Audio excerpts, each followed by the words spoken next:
प्रदेश की एक होनहार और काबिल अफसर, युवाओं के लिए प्रेरणा और लोगों के दिलों पर राज करने वाली एसडीएम प्रियंका बिश्नोई, जिसकी मौत के बाद पूरे समाज में शोक की लहर भी है, साथ ही गुस्सा भी। लोगों के लिए प्रेरणा का स्रोत रही एसडीएम प्रियंका बिश्नोई की आखिरी शब्द या आखिरी भाषण युगों युगों तक युवाओं को मोटिवेट करेंगी। 19 अगस्त 2024 का दिया ये आखिरी भाषण आपको भी सुनना चाहिए। उसी दौर में समराथल फाउंडेशन के द्वारा ये जो एक सकारात्मक प्रयास किया जा रहा है वो काबिले तारीफ है। जैसा कि जवाहरलाल नेहरू ने कहा था कि स्कूल जो हैं वो आधुनिक भारत के मंदिर हैं, और इसी वक्तव्य को यथार्थ करने का प्रयास समराथल फाउंडेशन के द्वारा किया जा रहा है। अभी समराथल फाउंडेशन के द्वारा इनमें योगदान देने के लिए जिन भामाशाहों का सम्मान किया गया है, मेरा ये मानना है कि आज समाज की जो कुरीतियां हैं, जो नकारात्मक पहलू हैं, उनके लिए हम हर एक सामाजिक संगोष्ठी में चर्चा करते हैं, लेकिन योजनाबद्ध तरीके से उनसे कैसे निपटना है इसके लिए कोई प्रयास आज तक हमने नहीं किया है। समराथल फाउंडेशन ने इसके लिए एक कदम उठाया है। धन्यवाद के पात्र वो भी हैं, सम्मान के पात्र वो भी हैं कि उन्होंने ये सोचने की हिम्मत दिखाई है।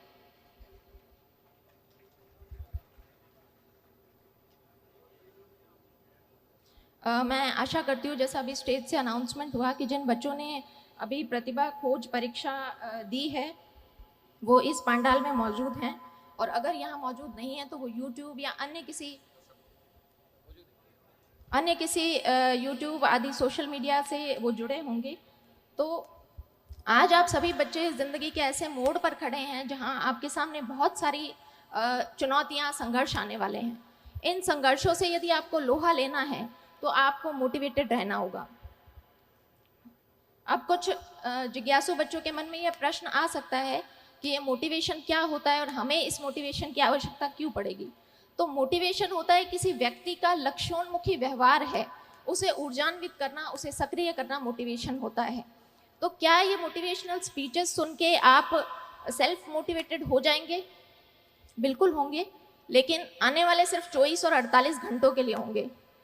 तो जिस प्रकार से हमारे शरीर में किसी तत्व की कमी हो जाती है, हमें उसके लिए सप्लीमेंट्स लेने पड़ते हैं।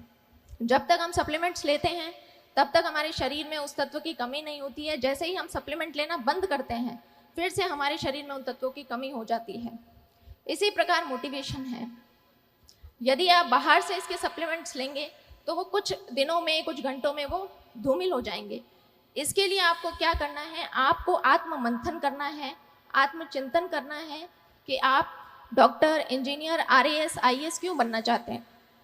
और जिस दिन इस प्रश्न का आपने जवाब खोज लिया खुद से, तो आपको बाहरी सप्लीमेंट्स की आवश्यकता बिल्कुल भी नहीं पड़ेगी। जब मैं 8वीं कक्षा में थी तो एक प्रतियोगिता में मैंने तृतीय स्थान हासिल किया, और उस दौरान मुझे उपखंड अधिकारी से सम्मानित होने का मौका मिला। जब उपखंड अधिकारी की गाड़ी हमारे स्कूल के प्रांगण में आई तो उस गाड़ी पर लगी बत्ती को देखकर मेरा बाल मन सम्मोहित हुआ था। लेकिन जैसा कि बाल मन होता है, कुछ घंटों, कुछ दिनों में वो जो मेरी यादें थी वो धूमिल हो गई। उसके पश्चात 10वीं कक्षा में फिर से मुझे मौका मिला, जब मैं जिला कलेक्टर महोदय के द्वारा सम्मानित हुई। उस वक्त मैंने तय किया कि इस पद में, इस पोस्ट में कुछ तो है कि इसका इतना मान और इतना सम्मान होता है। लेकिन फिर वही चीज़ें हुई कि मैं उन चीज़ों को भूल गई। 10वीं परीक्षा के बाद जब ऐच्छिक विषय चयन का प्रश्न खड़ा होता है, उस वक्त मेरी कुछ सहेलियों ने कहा कि हम तो मैथमेटिक्स, साइंस लेंगे और इंजीनियरिंग करेंगे।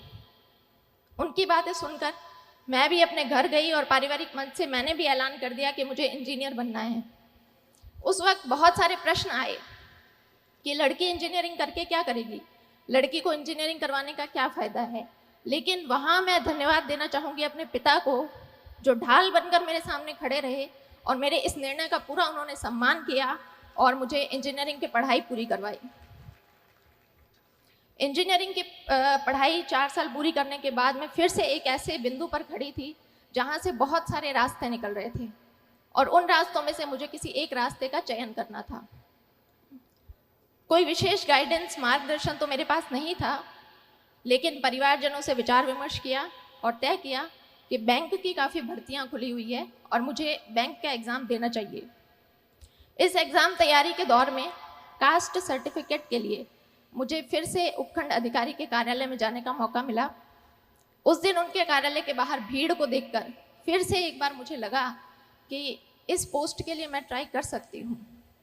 घर आकर मैंने दबी आवाज़ में अपने पिता से पूछा कि उपखंड अधिकारी बनने के लिए मुझे क्या करना होगा। और उस वक्त ये प्रश्न पूछते वक्त मेरे पिता की आंखों में जो चमक थी, वो चमक मेरे लिए मोटिवेशन बनी। बाद में पता चला कि मेरे पिताजी ने भी अपनी युवावस्था में इन परीक्षाओं की तैयारी की थी, लेकिन वो सफल नहीं हो पाए। तो मैंने तय कर लिया कि मुझे इस परीक्षा को देना है और इसमें सफल भी होना है। तो इसी तरह से आप भी अपना सेल्फ मोटिवेशन देखें, कौन सी ऐसी चीज़ है जो आपको अपनी जर्नी के दौरान मोटिवेटेड रख सकती है। मैंने RS 2013 की परीक्षा दी, उसमें मेरी 77वीं रैंक से चयन हुआ, लेकिन चूंकि RS के पद कम थे इसलिए मुझे राजस्थान लेखा सेवा अलॉट हुई। मैंने दोबारा प्रयास किया और 2016 में मुझे प्रॉपर RS मिला। तो आज जब ये बच्चे किसी परीक्षा की तैयारी करने के लिए आए हैं तो एक पैटर्न होता है कि हमारा एक समूह बनता है, हमारा एक ग्रुप बनता है। मैं आप सभी लोगों से अनुरोध करूंगी कि अपने उस ग्रुप का चयन बहुत सोच समझ कर करें। जब मैंने प्रारंभिक परीक्षा अपने घर से तैयारी करके पास की, मेंस के लिए मैं जयपुर गई। वहाँ पर शुरुआती दिनों में कुछ मेरे ऐसे दोस्त थे जिनका हर वक्त यही कहना होता था कि भर्ती तो सिर्फ 700 पदों पर निकली है, हमारा नंबर कहाँ आएगा। हमसे पहले भी बहुत से बच्चे हैं जो तैयारी कर रहे हैं, हमारा नंबर कहाँ आएगा।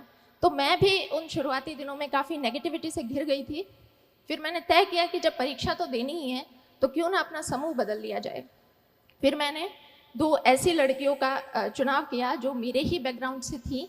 हमारा बस एक ही डिस्कशन रहता था कि भर्ती तो सैकड़ों पदों पर निकली है, हमें तो सिर्फ एक पद चाहिए।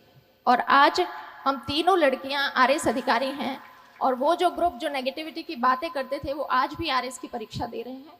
इसलिए आप पॉजिटिविटी बनाकर रखें। मैं अपनी बात को कंक्लूड करना चाहूँगी कि यदि आपने सोच ही लिया है कि आपको रणभूमि में उतरने का आपने मानस बना ही लिया है, तो आपकी तैयारी ऐसी होनी चाहिए कि प्रश्न पत्र में किसी भी प्रकार की गुगली डाली जाए, आप नॉट आउट वहाँ पर डटे रहें। 4 बांस 24 गज अंगुल अष्ट प्रमाण, ता ऊपर सुल्तान है मत चूके चौहान। जय हिंद, जय भारत। बता दें कि जोधपुर की SDM रह चुकी प्रियंका बिश्नोई का बुधवार देर रात अहमदाबाद के हॉस्पिटल में निधन हो गया। हाल ही में 1 सितंबर को ही तबादला नगर निगम उपायुक्त हुआ था। 5 सितंबर को वो सर्जरी के लिए शहर के वसुंधरा अस्पताल में भर्ती हुई थी, लेकिन सर्जरी के बाद कॉम्प्लिकेशन होने से उनकी तबीयत बिगड़ गई, जिसके चलते उनको 7 सितंबर को अहमदाबाद रेफर किया गया। बुधवार रात को उनकी वहां मौत हो गई।